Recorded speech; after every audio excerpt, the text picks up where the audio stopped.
over the House, President Trump is seemingly increasingly isolated, even from Republicans. And neither the president nor Republicans in Congress have outlined an endgame to secure money for a border wall and end the partial government shutdown, which is now in its 5th day. As he unleashed his grievances, President Trump even tweeted on Christmas Eve that he was, quote, all alone, poor me, in the White House, waiting for Democrats to make a deal. I'm joined now by Mark Lauder, former special assistant to President Trump. Mark, so good to see you. Good to see you, Katie. I'm wondering what the end game here is for the president. Is he really, if there is a clean CR that's sent back to him, is he going to veto that?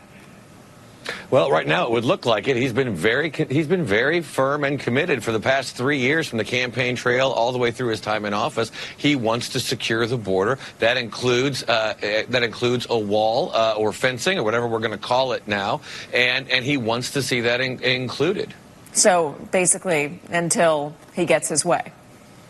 Well, that's both ways. You've got Democrats saying they won't pass any kind of CR if it has any money for the wall. They want their way. The president wants his way. Hopefully, there'll be a way to meet in the middle so far. But what we've heard is that anything over the 1.6 or 1.3 billion, that number keeps changing, is a non-starter for Democrats. And the president is trying to make a broader deal and he's offered this on multiple occasions. We'll just have to see how it comes out. Well, there was a deal to be made last year when he was being offered $20 billion for his wall in exchange for protections from DACA. He threw that deal in the trash.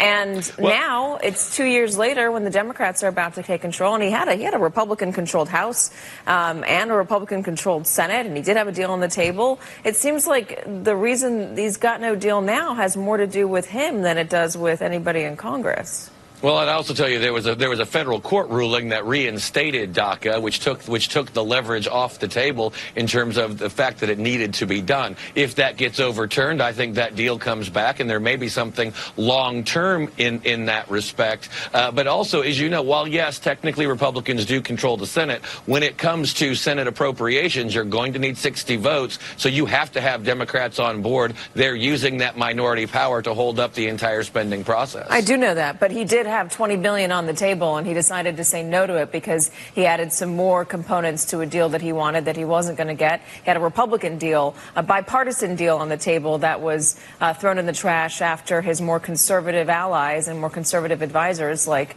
Stephen Miller got in his ear and said no go without more border protections.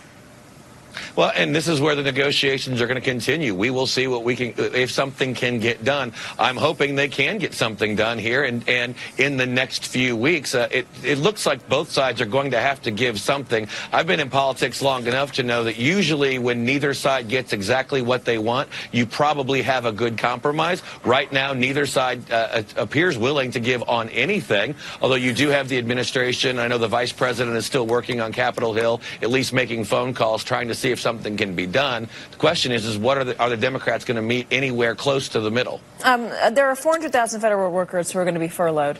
There are 400,000 other federal workers who are essential employees who will be working without pay. The president has now said multiple times that he's heard from a number of federal workers who say that they're all about this shutdown, that they want the wall. How exactly is he hearing from these federal workers? Or are they calling the White House? Because I believe the switchboard is not on right now. How are they getting in touch with the president?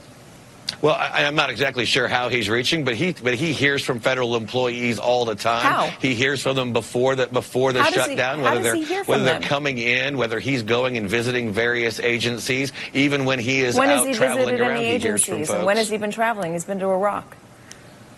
Well, this week since the shutdown has occurred, but even leading up to the shutdown, this was not a surprise shutdown. We could see the tea leaves. No, but he said he's been hearing from them presently, not in the past.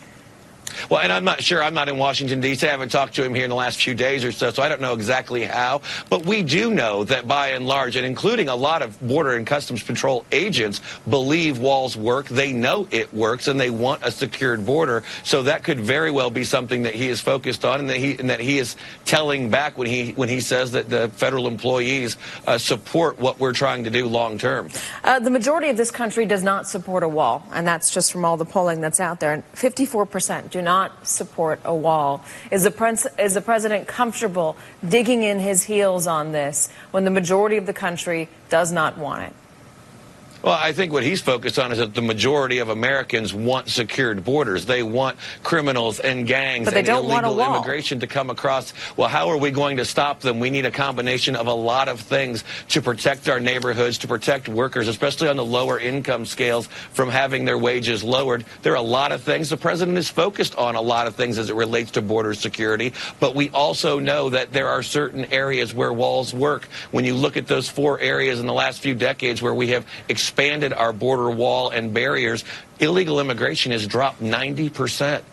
It shows that it works. We just need to be targeted in how we do it. We need Congress to give us the funding to help us do that in targeted areas, along with better technology, more personnel, and the other things that many people are talking about. Still, the majority of Americans say they do not want a wall. Even if they want tighter border security, they do not want a wall.